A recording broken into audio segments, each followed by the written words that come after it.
Obrigada. Bom dia a todos vocês.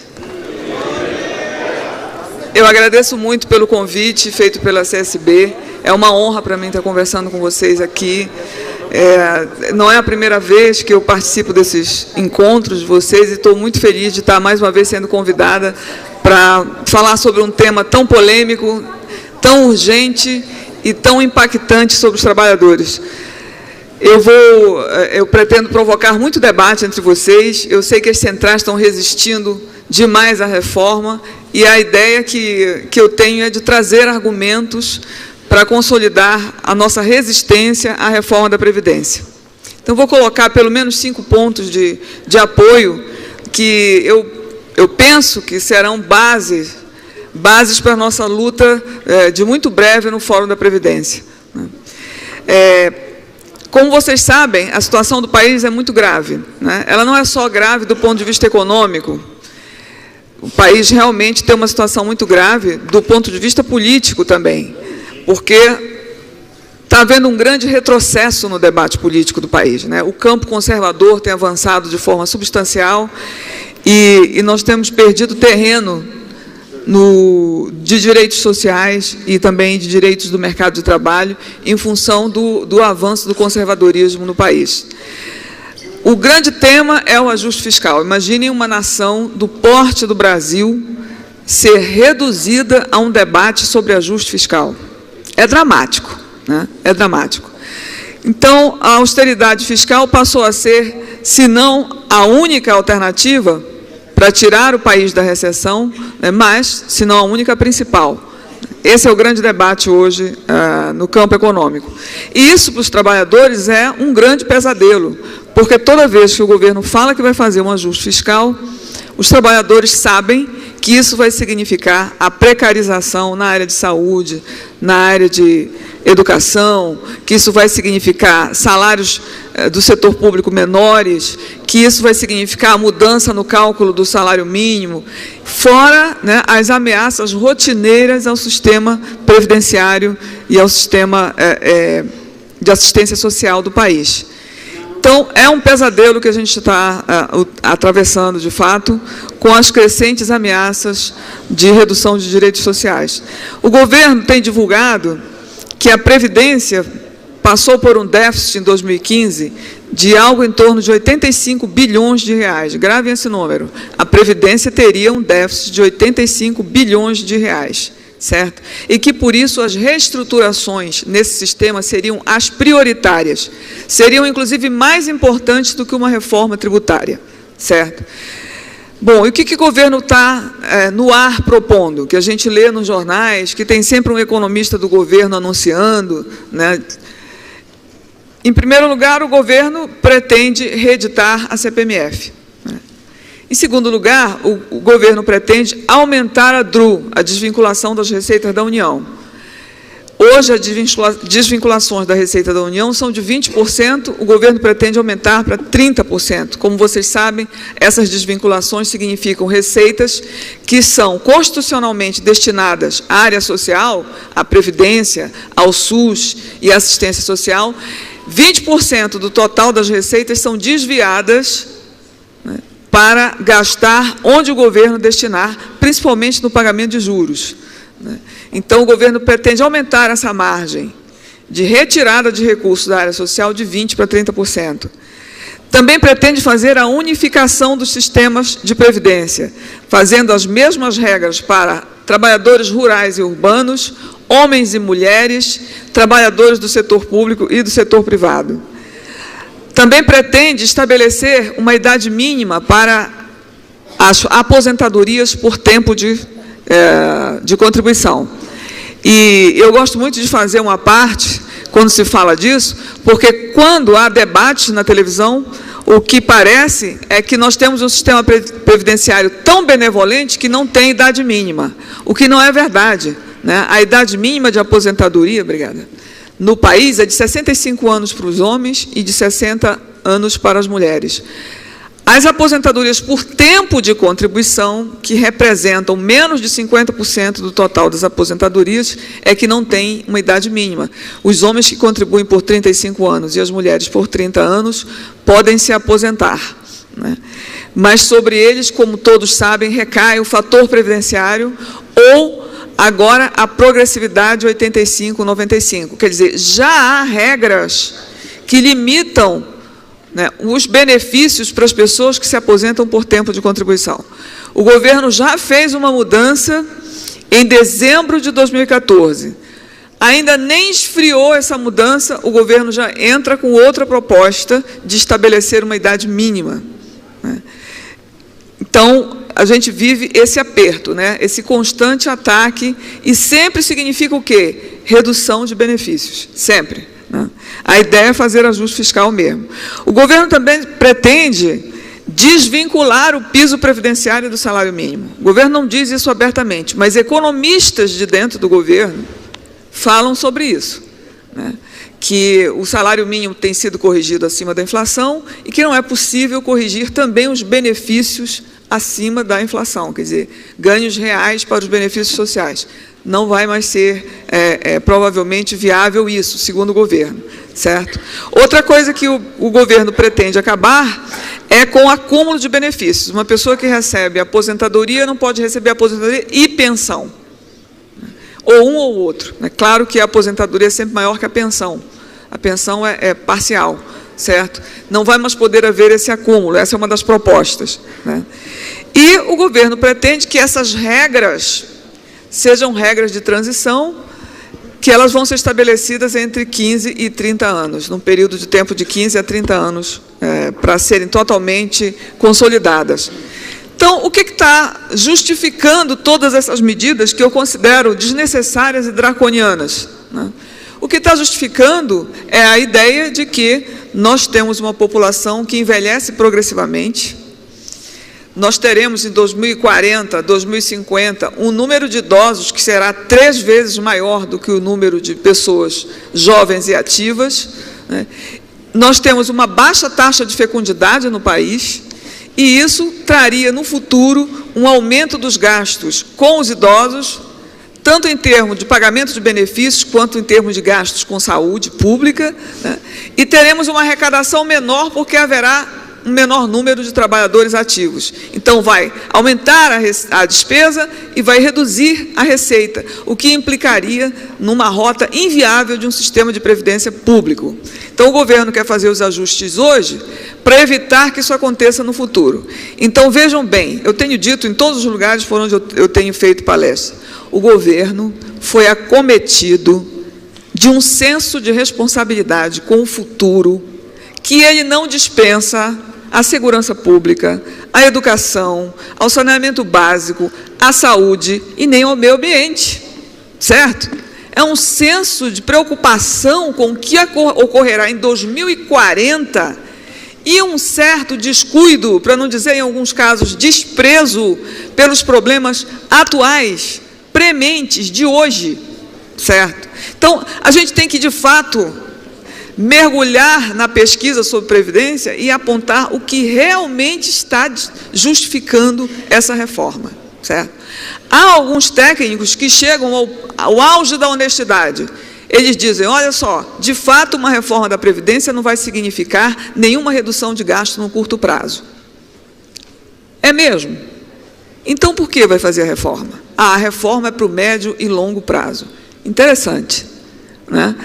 No curto prazo, um monte de problemas, o governo parece fechar os olhos. Mas para 2040, 2050, as propostas vêm e são tratadas com muito empenho, né? Eu vou, ao longo da minha fala, apontar o que eu acho que está justificando a reforma da Previdência.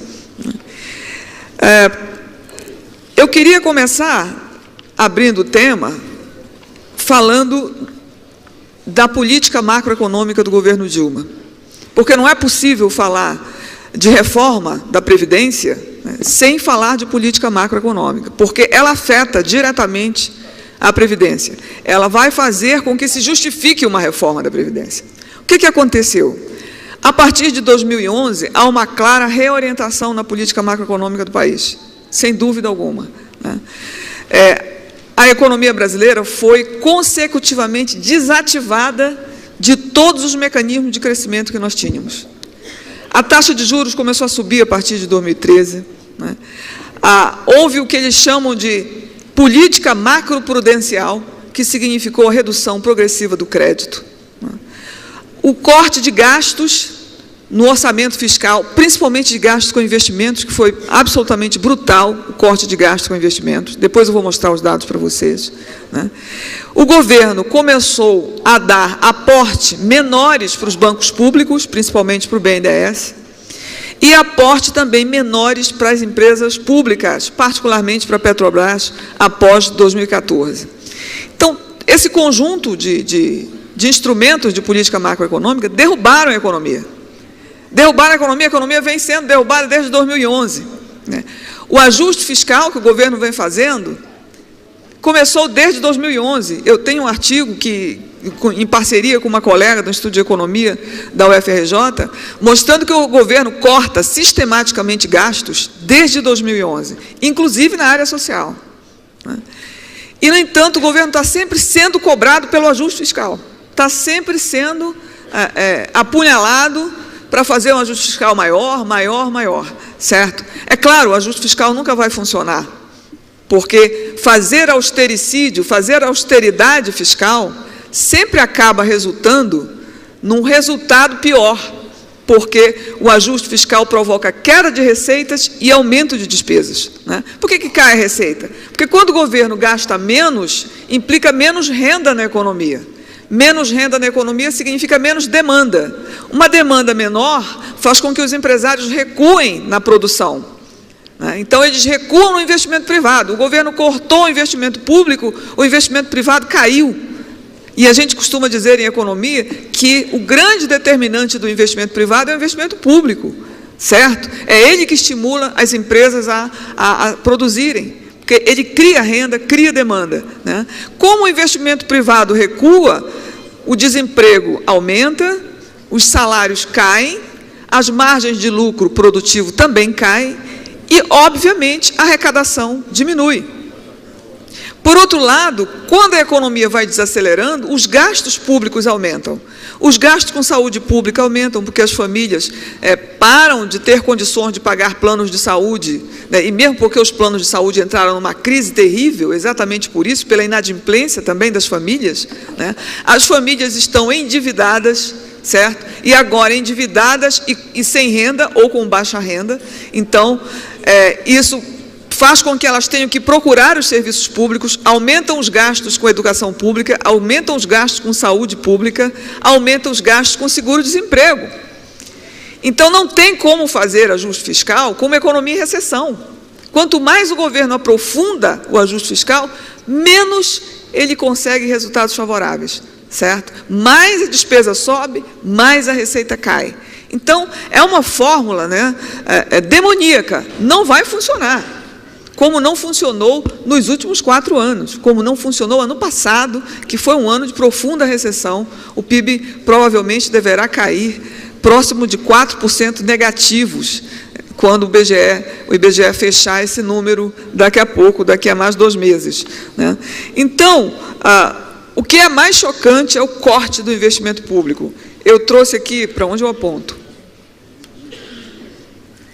Para onde eu aponto, gente? Aqui. Para vocês verem nessa pequena tabela, bem sintética, a comparação entre o período 2007 e 2010 e o período 2011 e 2014. Dá para ver que o gasto do governo central com investimento público entre 2007 e 2010 foi de 35% em termos reais, em média, ao ano. Enquanto que no governo Dilma, entre 2011 e 2014, a taxa de investimento público foi de apenas 0,7%. Entenderam? Você cair de 35% para 0,7% é um tombo muito grande. É claro que isso ia ter repercussões. É claro que isso ia desacelerar a economia. Não tem como não desacelerar. Reparem que não houve apenas uma queda brutal, mas houve uma instabilidade enorme do investimento. Né? Dá para perceber aqui que em 2011, por exemplo, no primeiro ano do governo Dilma, o investimento cai menos 10%. Né? Em 2013, menos 4,4%. E ele só é significativo em 2014 por causa das obras para a Copa do Mundo e para as Olimpíadas. Entenderam? Que foi transitório. A gente ainda não sabe exatamente a magnitude da queda do investimento em 2015, mas foi muito, muito maior, deve ser algo próximo ao que caiu em 2011. Até setembro, a queda do investimento tinha sido de 6% negativos. Então, essa queda, insisto, se o governo não investe, ele não estimula as empresas a investirem, porque o poder que o Estado tem sobre a economia é muito grande, né? Imagina um Estado que sai de uma taxa de investimento, uma taxa de crescimento do investimento de 35 para 0,9, né? Então, mas o que eu quero dizer, o centro do meu argumento aqui, é que essa queda do investimento não deve ser vista como um ajuste fiscal conjuntural, né? Algo feito em meio a uma crise mundial. A meu juízo, essa retirada do Estado da economia significa um projeto privatizante para o país, significa uma reformulação das funções do Estado, que é radicalmente diferente em 2011, 2015, do que era entre 2003 e 2010, né? Não seria um exagero dizer que nós estamos numa rota privatizante aceleradíssima, radical, certo? Que o Estado tem se retirado com a crença de que deve abrir espaço para o capital privado, deve abrir espaço para a iniciativa privada, e isso pode ser visto através dos leilões de concessões de infraestrutura pública na área de rodovia, portos, aeroportos, ferrovias, hidrelétricas, áreas do pré-sal, certo? Assim como através, dos incentivos tributários enormes no setor de educação, no setor de saúde, né? E agora com a redução dos direitos sociais. É um esquema de privatização, e eu vou defender um argumento a mais, de financiarização da economia brasileira. Então, não se retira o Estado nessas proporções sem ter por trás um projeto político diferente. O pacote de desonerações. Vamos falar do pacote de desonerações. O governo Dilma fez uma política fiscal que supostamente era destinada a conter gastos, mas não fez só isso, ela não fez só a contenção de gastos, né? Fez também uma renúncia de receita de grandes proporções. É isso que eu vou mostrar agora. Eu sei que os números estão pequenos, não sei se dá para enxergar direito, mas os números, o tamanho é pequeno, mas a grandeza é gigantesca, certo? Reparem bem, o governo Dilma fez em 2014 uma renúncia de receita total de 253 bilhões de reais. Em 2015, 282 bilhões de reais de renúncia de receita. E em 2016 estão previstos 271 bilhões de reais de renúncia. Qual é o ponto? Por que essas renúncias foram feitas? Qual era a ideia? A ideia era estimular os investimentos privados, principalmente na área de indústria, mesmo sabendo, né, que a boa teoria mostra que os impactos das desonerações no investimento são altamente duvidosos. E, de fato, no caso brasileiro foram, porque com todas essas desonerações que foram praticadas a partir de 2011, reparem que as desonerações elas vêm num crescendo, mas a partir de 2011 elas dão um salto como estratégia, certo? E, no entanto, os investimentos desabaram. Quer dizer, foi um retumbante fracasso a política de desonerações. Aliás, a política fiscal do governo Dilma é um fracasso. Os resultados são completamente contrários àquilo que o governo espera e muito perniciosos àquilo que a população tem que receber, certo? Eu quero chamar a atenção para as desonerações na área da Previdência, na área da Seguridade Social, que é essa coluna em amarelo, tá? Essa coluna em amarelo são o total das desonerações das receitas da Seguridade Social. Então, para vocês terem uma ideia, por exemplo, em 2015, dos 282 bilhões de reais de renúncia, 157 bilhões eram da área de Seguridade Social. 157. Quanto foi que eu disse mesmo para vocês que o governo dizia que era o déficit? 85 bilhões. E a renúncia de quanto? 157 bilhões. Vocês acham que é razoável para a sociedade brasileira aceitar uma reforma da Previdência que corte benefícios, sabendo que o governo abriu mão em favor do lucro das empresas, de uma receita que é 3 vezes maior do que o suposto déficit, quase 3 vezes maior do que o suposto déficit.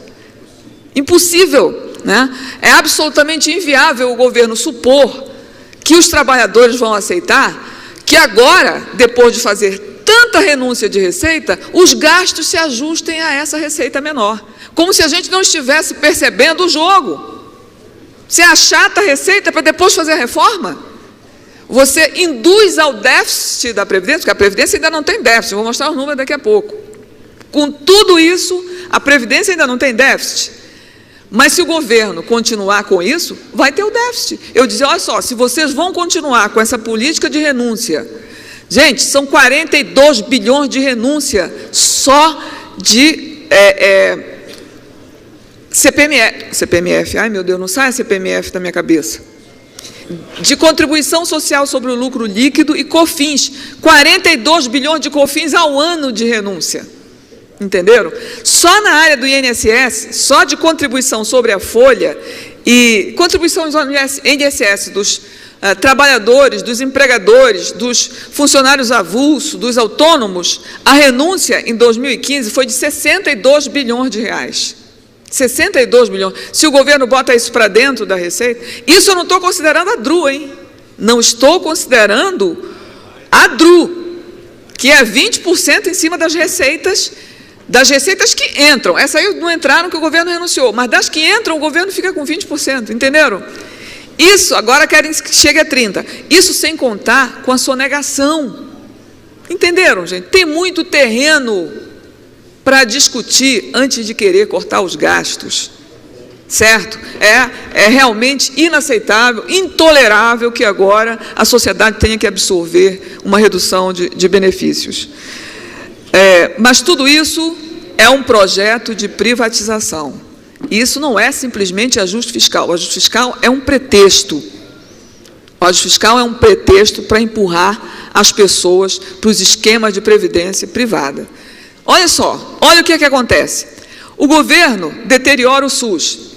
Tem tudo isso de dinheiro que podia ir para o SUS também, certo? As renúncias, é porque eu não trouxe, as renúncias na área de saúde são gigantescas, o que o governo abre mão, certo? Na área de saúde é outra fábula, como hoje eu vim falar só de previdência, eu não trouxe, mas é outra fábula de dinheiro que não entra no SUS por renúncia do governo, certo? Mas aí o que o governo faz? Precariza o SUS.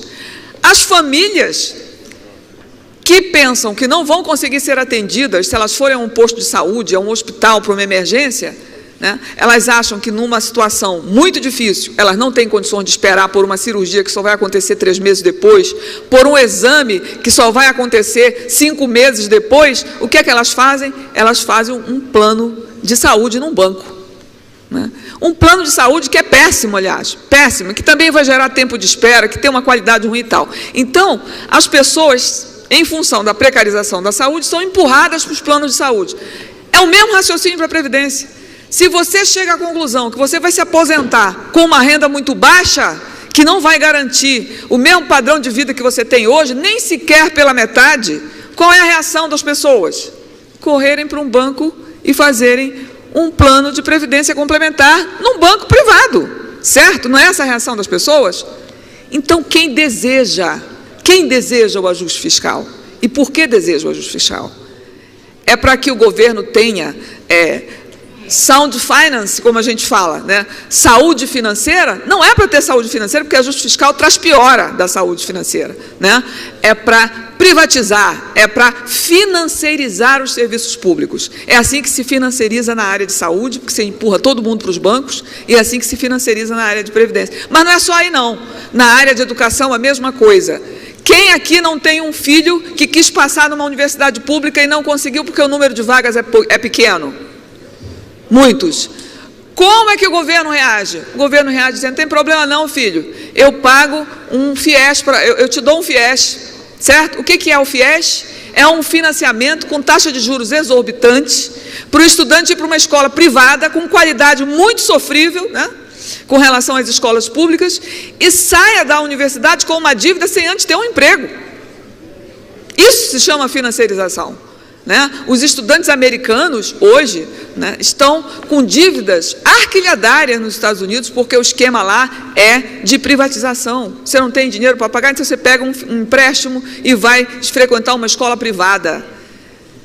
A outra coisa é o ProUni. O que é o ProUni? O ProUni é o governo assegurando uma vaga para um cidadão brasileiro com uma bolsa numa universidade privada, ao invés de oferecer essa vaga nas universidades públicas com um nível de qualidade infinitamente superior ao das empresas privadas na área do setor de educação. Entenderam? Isto é ou não é um processo de privatização? Sendo que essas empresas todas que proporcionam educação em nível superior estão todas na Bolsa de Valores. Vocês sabem disso, certo? Essas universidades, essas faculdades privadas estão com ações em Bolsa de Valores. E o governo assegura uma bolsa ao invés...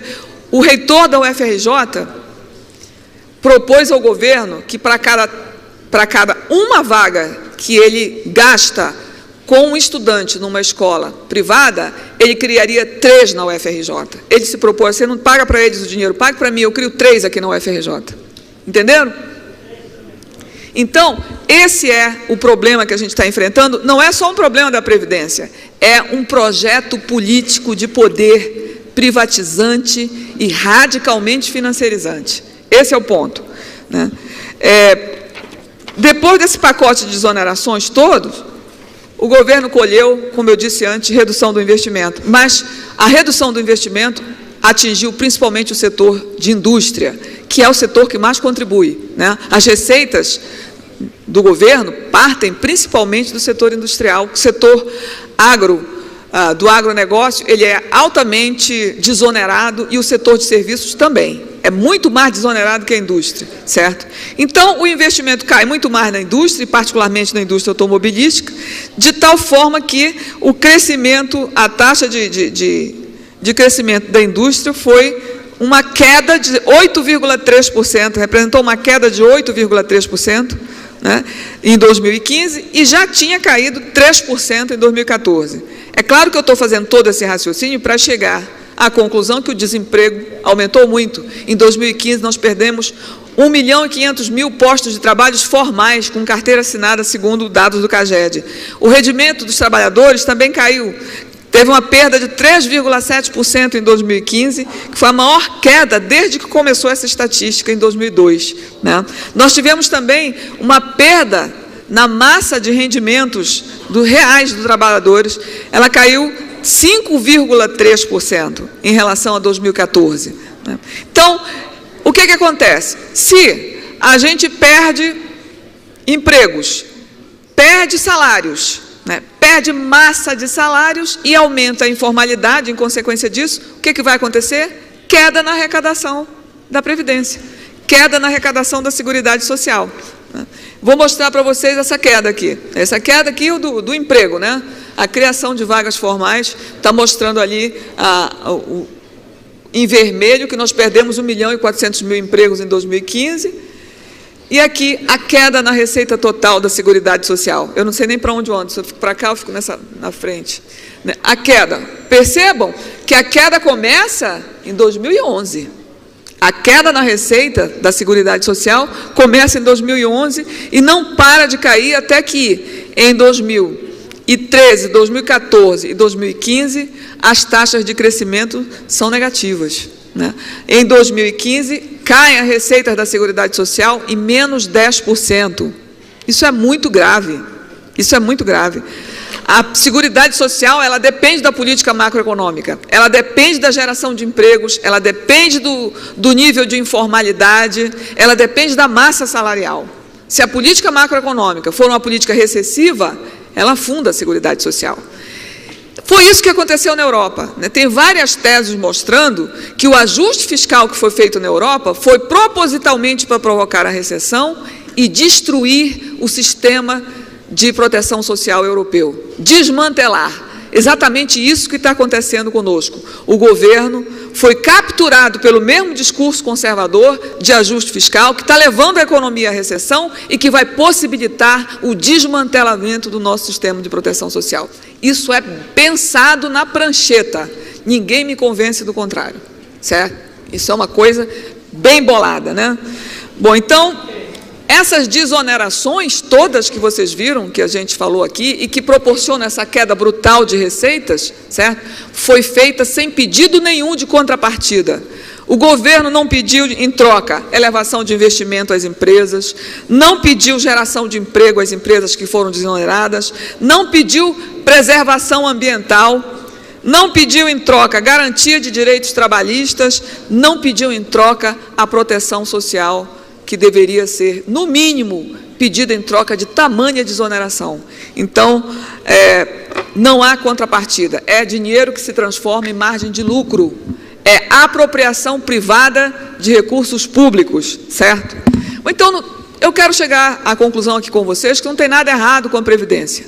Não tem nada errado. O que está errado é a política macroeconômica. O que está errado é o modelo macroeconômico do governo, que é uma política caótica, uma política recessiva, que representa um pesadelo para os trabalhadores. A nossa luta é contra a política macroeconômica. Não tem nada a ver com a Previdência, ela está sendo atingida de fora para dentro. De fora, ou seja, da política macro, para dentro, para a queda de receita interna dessa Seguridade Social. Vou mostrar para vocês aqui. Opa, espera aí, voltando. Eu ando com esse quadro pendurado em mim desde que eu nasci, né? Porque eu sou a pessoa, além da Anfip, né, que fala que a Seguridade Social é superavitária sempre, nunca foi deficitária, certo? Nunca foi deficitária. Apesar da DRU e das desonerações, né? Apesar daquele bolo de 155 bilhões de desonerações que foram dadas em 2015, certo? Olha o que aconteceu. Desde 2007, esse quadro está resumido, está de 2007 a 2014, mas eu tenho ele desde 1990. De 2007 a 2014, a Seguridade Social tem gerado superávites gigantescos. Em 2012, foram 78 bilhões de superávit na Seguridade Social. 78 bilhões. Eu não fico feliz de dizer isso, não. São 78 bilhões que não foram gastos com os trabalhadores, entenderam? Que não foi gasto com saúde, que não foi gasto com previdência, que não foi gasto com Bolsa Família. São 78 bilhões que saem da Previdência, saem do SUS, certo? Então, e provavelmente quase tudo para juros, né? Deve ter ido para outras despesas também. 78 bilhões de reais em 2012, pois o feito da presidência foi transformar esse superávit num montante cada vez menor. 2013 ele cai para 67, 2014 ele cai para 35 e em 2015 ele cai para 16 bilhões. Entenderam? Vai ser fácil fazer uma reforma, porque a população brasileira, de tão massacrada pela ideia de déficit, né, porque se transformou num mantra, virou um lugar comum dizer que a Previdência é deficitária, né? O senso comum já absorveu isso como uma verdade absoluta. Todo mês o William Bonner repete no Jornal Nacional, no início, não é até espero, eu já conheço essa história. Na primeira semana de todo mês ele diz quanto foi o déficit da Previdência no mês anterior, certo? Então as pessoas estão massacradas pela ideia da reforma, mas prestem atenção, já está em 16 bilhões o superávit, que já foi de 72, já foi de 78 bilhões, certo? Porque as receitas têm caído consecutivamente, em função das desonerações e do baixíssimo crescimento econômico, para não dizer recessão que a economia brasileira está atravessando. Então, gente, apesar de tudo isso, ainda tem superávit. Vocês não imaginam a aflição com que eu fui calcular esse resultado de 2015, Antônio? Eu achei que não ia dar. Falei, meu Deus, vai dar déficit, e agora? Agora o governo vai dizer que nem a Anfip, nem lá a professora Denise não tem mais nem razão, vai ter reforma mesmo, acabou, né? Aí eu achei 16 bilhões, gente, eu fiquei sem dormir 2 noites. 2 noites sem dormir. A minha aflição, vocês não têm noção da minha aflição. Porque, gente, imaginem a quantidade de pessoas que deixou de ser assistida no SUS por causa da queda desse superávit.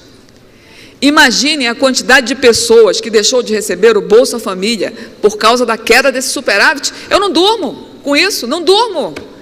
Os médicos conversam comigo, o pessoal do Conselho Nacional de Saúde, os médicos, né? Do Conselho Nacional de Saúde, não. O Sindicato dos Médicos falam que está acontecendo um verdadeiro genocídio no Brasil.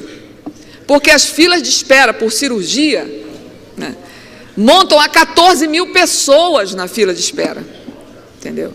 E a demora é enorme, né? E aí você vem com um resultado desses, a conclusão é imediata. Quantas pessoas morreram? Quantas pessoas morreram com essa queda de superávit, dessa forma? Entenderam, gente? É muito grave, a situação é muito grave. A nossa reação tem que ser proporcional. Desculpa, eu até fico emotivo com essas coisas. É preciso dizer também, né, que a reforma da Previdência, assim como o ajuste fiscal, começou a ser feita muito antes do que o governo está anunciando agora. Vocês muito bem sabem que em 2012, o governo, né, regulamentou a Previdência Complementar dos servidores públicos. Não sabem disso? Em 2012, os servidores públicos passaram a contribuir, os novos servidores, né, os entrantes, a um fundo de previdência complementar, né, que, a partir de agora, eles só vão receber o teto do INSS e o resto eles terão que ir buscar com aplicações financeiras em bancos. Aplicações financeiras em bancos. Vai ser o maior fundo que os bancos já administraram na história deles. Um presente do governo Dilma, né? Porque antes esse dinheiro, ele ia para dentro dos cofres públicos, agora ele vai para um banco privado. Ele irá. Desculpa. Só um minutinho. Eu sou funcionária pública, essa foi demais, entendeu? 2012. Então, a partir de agora, nós entregamos os salários mais estáveis e mais elevados da economia brasileira para contribuírem para um fundo privado de previdência. Algo que poderia estar entrando nos cofres públicos, saiu daí. Bom, aí depois de 2012, o que faz a presidenta? Em 2014, 31 de dezembro, no apagar das luzes do primeiro governo, ela anuncia que vai haver reformulação nas pensões, né, na aposentadoria por tempo de contribuição, no abono salarial, no seguro-desemprego, no auxílio-doença. Estão lembrados disso? 664 e 665. Exatamente, 664 e 665. 2014, dezembro. 2016, nós já estamos com a mesma ladainha de reforma, novamente. Entenderam? Isso é um pesadelo. Né? Ninguém tem paz nesse país. Né? Ninguém sabe do futuro. Porque o tempo inteiro, né, o governo trabalha contra os benefícios que os trabalhadores terão, não apenas com a aposentadoria, isso mexe com o auxílio acidente, isso mexe com o auxílio doença, isso mexe com a licença maternidade, com as pensões, entenderam? É muito grave, muito grave. Então, eu queria falar de duas coisas agora, só para encerrar. Eu queria falar da hegemonia do discurso do problema demográfico, que é o que está servindo de base para a reforma da Previdência no mundo, certo?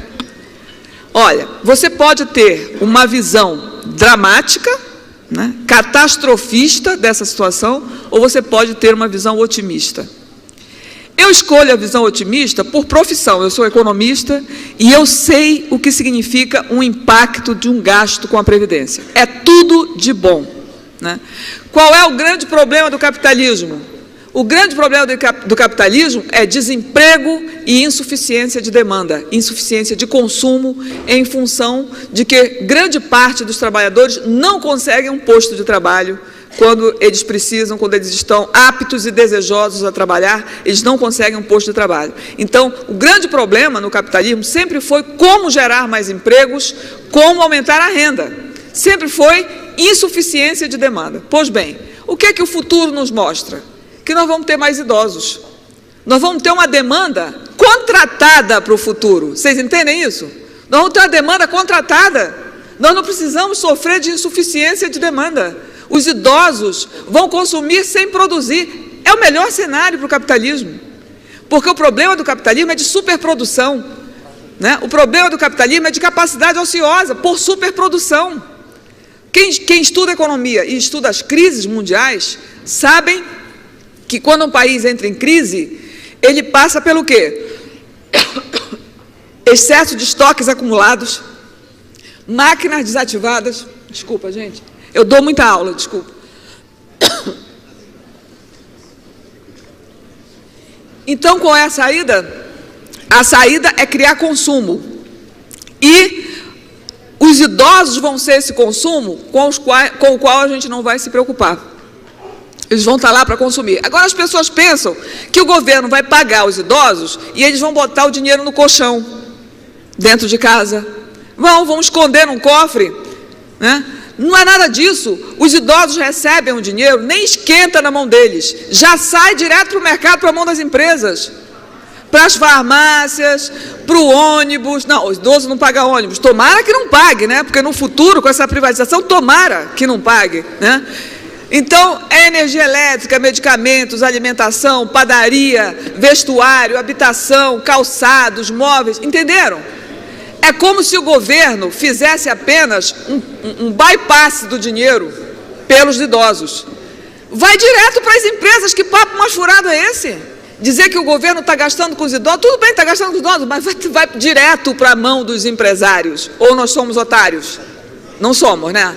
Então, não há prejuízo nenhum no pagamento de aposentadoria e pensões, como no que diz respeito aos investimentos do setor privado. Só vai estimular, certo? Vai criar dinamismo, esse dinamismo vai gerar mais emprego e os ativos jovens, embora em menor número, vão ficar plenamente empregados com o gasto da Seguridade Social. Então, eu tenho uma visão, que é uma visão keynesiana, né, keynesiano-marxista, do que vai acontecer com o futuro da população quando ela for idosa. E tem uma coisa, gente, que os políticos não estão percebendo. Os idosos serão a grande base eleitoral do futuro.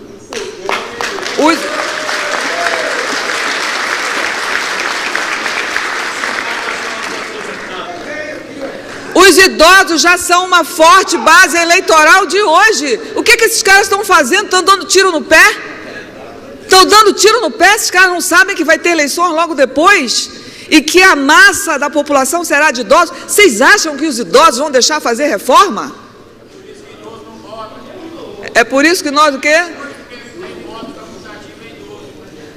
Pois é, mas o idoso que vai ser prejudicado vai ter que ir para a urna. Não é possível. Tem que ir para a urna. E essa mobilização depende de nós.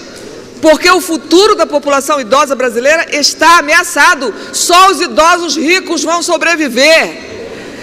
Nós aumentamos a idade, a esperança de vida dos brasileiros, e agora o governo quer reduzir, diminuindo benefícios. Porque quando você reduz os benefícios, você precariza a vida do idoso e a vida dele se encurta. Então, isso é um projeto demográfico. Reforma da Previdência é um projeto demográfico, certo? A esperança de vida cresceu demais, mas se quer que ela seja apenas para os ricos. Os pobres vão ter aquele benefício michuruca, pago pelo Estado, no piso, salário mínimo, que não dá para viver direito, e vão morrer mais cedo. Está resolvido o problema. Está resolvido o problema. Então, a gente tem que levar as coisas às últimas consequências, porque esse discurso claro e real não é dito na imprensa. Certo? Então, não há por que se preocupar. Mesmo assim, vocês têm que ver que a população idosa dinamiza a economia e a população idosa, ao consumir, também faz crescer a formação de capital na economia. Porque não existe investimento sem consumo. O investimento não é uma entidade autônoma que anda pelo mercado sozinho. O investimento depende do consumo. Então, quando o governo diz, nós temos que reduzir os gastos sociais, porque senão a gente não vai conseguir investir, o governo está enganando. Porque ele sabe que ao gastar na área social, surge um investimento para atender essa demanda. O investimento, ele acompanha o consumo. Isso todos os economistas clássicos já mostraram isso, certo? Mas tem mais uma coisa também. Nós vamos ter menos gasto com a educação no futuro, porque a população entre 4 e 17 anos será menos numerosa. Então, a demanda por educação será menor. Vai sobrar dinheiro na área de educação. Nós vamos poder fazer a universalização da educação. Nós vamos poder elevar a qualidade do ensino. Nós vamos poder eliminar o analfabetismo da nossa sociedade. Isso traz resultados extremamente benéficos. Por quê? Porque serão trabalhadores mais produtivos no futuro, que vão poder ganhar uma renda mais alta, porque terão uma escolaridade mais elevada e que viverão melhor e produzirão melhor. Então, olha o argumento. O argumento é o seguinte: trabalhadores com mais escolaridade são mais produtivos. Trabalhadores em menor número, mas mais produtivos, eles produzem muito mais. Então, vocês que conhecem bem o Brasil, me digam uma coisa: vocês já viram as fotos do campo, da produção de soja, que é só máquina, pouquíssimos trabalhadores? Então, pensem no futuro. Vai ter, sim, um menor número de trabalhadores ativos, mas esses trabalhadores serão muito mais produtivos do que os trabalhadores de hoje.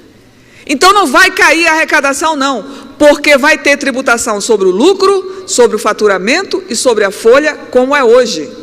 E a produção será muito maior, porque a tendência do capitalismo é o desenvolvimento tecnológico, né? E as máquinas vão substituindo os homens. E se o número de ativos diminui, isso não é um problema, porque é assim mesmo o avanço tecnológico, certo? E o resultado da produção desses trabalhadores será suficiente para manter os idosos. A Europa vive uma situação de envelhecimento da população há mais de 3 décadas, certo? A Europa vivia muito bem. Agora é que, com essa recessão, que é uma escolha da União Europeia fazer recessão, eles estão fazendo o desmantelamento do sistema de seguridade social. Nós estamos desmantelando o nosso antes de ficarmos idosos. O que é isso? A população ainda nem está idosa. Olha, eu vou falar outra coisa aqui. Nós devíamos estar preocupados, porque entre 2022 e 2033, nós vamos ter o auge da nossa força de trabalho no Brasil, né? Vai ser a oferta mais alta de trabalhadores no país. Eu pergunto para vocês, nós estamos discutindo como nós vamos absorver esses jovens no mercado de trabalho?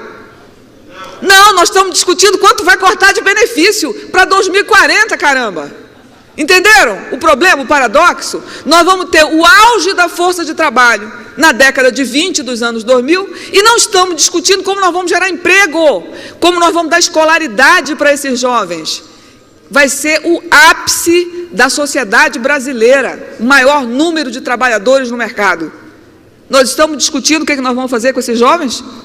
Não, não. O debate é o que nós vamos fazer com os velhos em 2040, em 2050, 2060. O que é isso? Certo? Está errado, está tudo fora do lugar, gente. Nós temos que mostrar o que está fora do lugar. Está tudo fora do lugar. Outra coisa muito importante, né? Se por um lado o número de jovens, né, vai aumentar muito, o número de mulheres jovens vai ser muito grande, muito maior do que é hoje, né? A população vai crescer, o número de mulheres vai aumentar mais do que o número de homens, né? O que isso implica? Que nós temos que mudar radicalmente a política no mercado de trabalho para auxiliar as mulheres a ingressarem no mercado de trabalho. Hoje, as mulheres trabalham 38 horas por semana e os homens 44 horas por semana. Por quê? Porque elas trabalham 28 horas por semana dentro de casa sem remuneração. Entenderam? Cuidando de crianças e cuidando de idosos. Essas mulheres precisam ter estímulos para terem condições de frequentar um posto de trabalho, com creches, com escolas em tempo integral, para que as mulheres possam colaborar com a renda da família, para que elas não sejam frustradas nas suas opções profissionais, porque hoje as mulheres têm suas carreiras interrompidas cada vez que elas têm um filho, porque não há creches públicas, não há escolas públicas em tempo integral, e elas têm que romper com a sua profissão, muitas das vezes, ficando com trabalhos em tempos parciais, trabalhos precários, né, subempregos, porque elas têm que ter uma jornada de trabalho em casa para cuidar de filhos e de família. Se nós quisermos vencer os problemas, o que a gente tinha que estar discutindo hoje é o que faremos para aumentar a taxa de atividade das mulheres, que é muito mais baixa do que a dos homens. É isso que tem que ser discutido, né? Como eliminar o preconceito no mercado de trabalho contra as mulheres, como eliminar o hiato salarial que existe entre homens e mulheres, injustificável. Injustificável. Esse hiato salarial existe em todas as partes do mundo, mas no Brasil ele é um absurdo. Na América Latina ele é um absurdo. Por que isso? né? Se nós quisermos virar o jogo, né, nós temos que mudar a política de mercado com relação às mulheres e reduzir o preconceito da política macroeconômica. Mas o governo Dilma pretende igualar a idade de aposentadoria de homens e mulheres, o que é uma grande piada, né? É a piada do momento, as mulheres e os homens se aposentando com a mesma idade, como se houvesse qualquer homogeneidade no mercado de trabalho entre homens e mulheres, né? Aí vai para a aposentadoria e vai uniformizar, certo? As regras para homens e mulheres. O que os constituintes de 88 fizeram foi dar uma compensação às mulheres, né, no processo de aposentadoria, aposentando as mulheres 5 anos antes. Houve um reconhecimento naquele momento de que as mulheres estavam numa posição assimétrica com relação aos homens, em termos salariais, em termos de qualidade dos postos de trabalho, né, em termos de exaustão no processo de vida mesmo laboral, né, que a mulher tem a dupla jornada de trabalho e esse desgaste precisava ser compensado depois. Mas não foi só por isso, né? Se verificou pelas estatísticas do SUS que as mulheres têm doença crônica a partir dos 40 anos. Eu estou com uma pesquisa aqui, feita pelo IBGE e pelo Ministério da Saúde, mostrando que nós temos 57 milhões de pessoas com doenças degenerativas não transmissíveis. Diabetes, hipertensão, né, doenças do aparelho circulatório, doenças na coluna vertebral, né, que são hérnia de disco, certo? Vários tipos de doenças crônicas que não significam uma aposentadoria por invalidez, mas que significam a inviabilidade de se manter no posto de trabalho em condições de concorrência com uma jovem, certo? Quando você aumenta a idade de aposentadoria, você está tirando as chances de alguém que já não tem mais condições de trabalhar. As mulheres são as maiores acometidas por doenças crônicas degenerativas não transmissíveis, entendeu? E principalmente porque essa pesquisa, que é uma pesquisa recente, né, do Ministério da Saúde e do IBGE, constatou que as neoplasias malignas atingem muito as mulheres depois dos 40 anos. Então, em função do mercado de trabalho e da situação de saúde das mulheres, querer uniformizar a idade, hein, moças, o que é que vocês acham? É um tremendo absurdo, né? Eu espero que os homens se solidarizem com a gente, principalmente os que têm...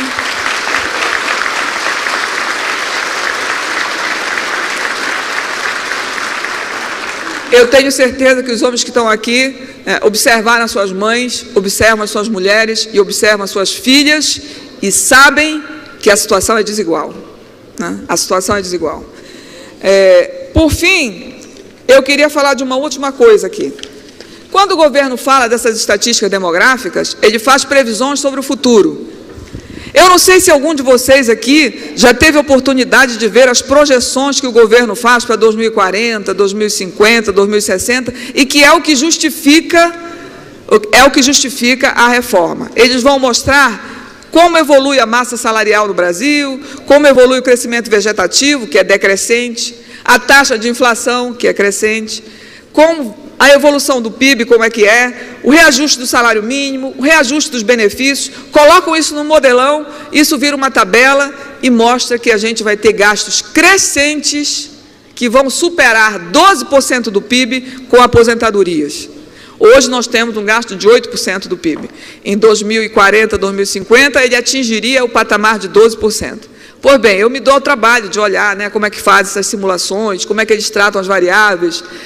Me diga uma coisa, vocês acham viável alguém prever o PIB de 2040? Eu quero saber se vocês acham viável prever o PIB de 2017. É viável prever o PIB de 2017? É um chute, certo? O PIB de 2016 já será um chute. Agora vocês imaginem o PIB de 2060. Vocês imaginam o cara prevendo a inflação de 2030. Imagina prever o salário mínimo de 2040, o salário mínimo é variável política, não é variável econômica, o salário mínimo é variável política, depende do jogo de forças na sociedade. Pois bem, eles preveem o salário mínimo em 2030, 2040, e querem que a gente acredite nisso? Não dá, não tem condições. O cara fala de boca cheia, será 12% do PIB o gasto, baseado em quê, meu amigo? Em que tipo de projeção? Com que credibilidade? Enfim, nós temos que questionar todas essas projeções alarmistas, catastrofistas e perguntar quem é que está interessado em fazer essa propaganda. E eu respondo para vocês: os fundos de pensão, os bancos e os fundos de investimento. É isso que está acontecendo. Eu só vou concluir dizendo 4 coisas enfileiradas aqui. Em primeiro lugar, eu repito, o governo foi capturado pelo mesmo discurso de austeridade fiscal que vem sendo usado na Europa como instrumento ideológico de desmonte do Estado de proteção social brasileiro. O ajuste fiscal, paradoxalmente, piora o resultado fiscal, né?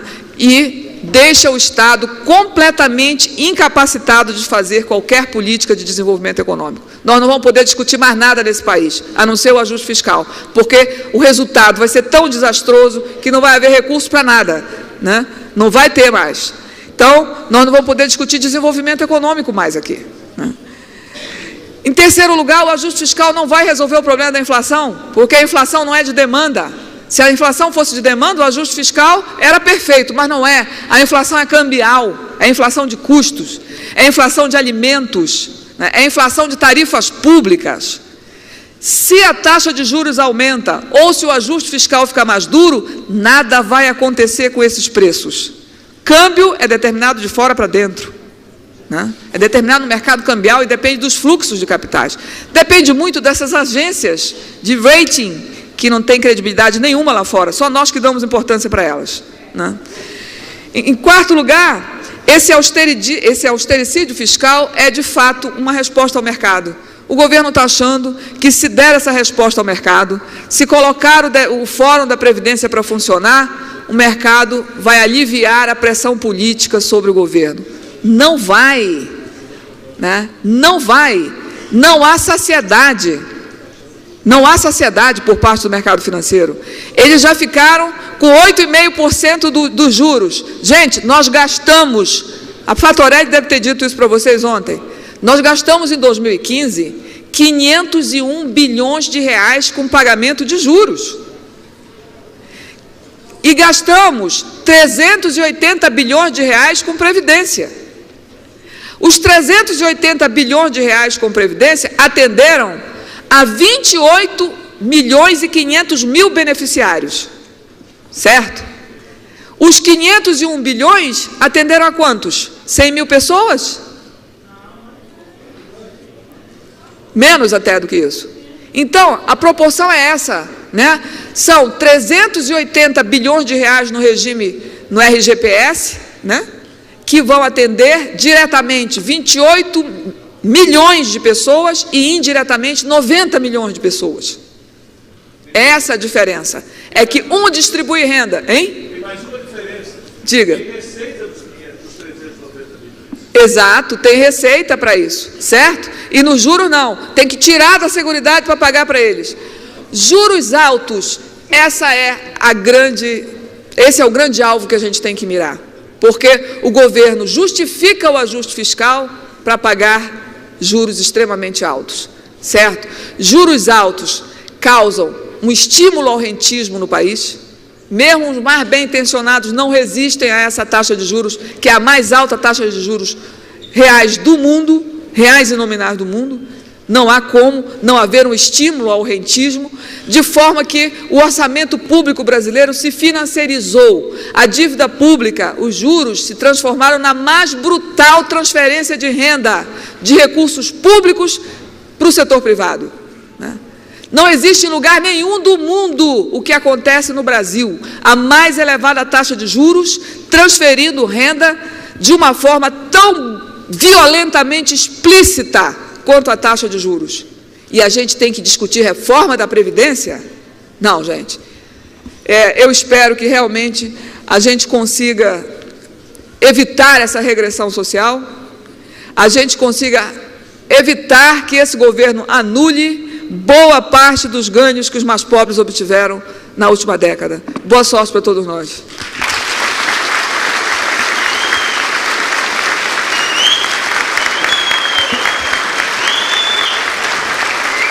Obrigado, Denise.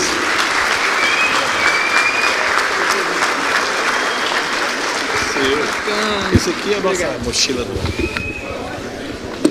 Opa, E aqui é uma gravura de Picasso. muito obrigada. Bom, vocês viram? Falou ontem aqui a Maria Lúcia Fatorelli. Hein? Você vai liberar esses Vou liberar tudo, vou liberar o artigo, tá? Tá bom. Teve aqui a Maria Lúcia Fatorelli falando sobre a dívida pública ontem. Bate exatamente na mesma linha que você colocou. Eu espero que a gente possa reproduzir esta explanação nas nossas regionais ao longo do ano, durante os debates da reforma da Previdência. E eu até pedi a ela que nós vamos ter uma conversa dela assessorar a bancada da Central dos Sindicatos Brasileiros lá no fórum que está discutindo a reforma, para desmascarar todos aqueles vendilhões aí do povo brasileiro. Estou à disposição. Eu estou à disposição de vocês, gente. Será uma honra. Obrigado.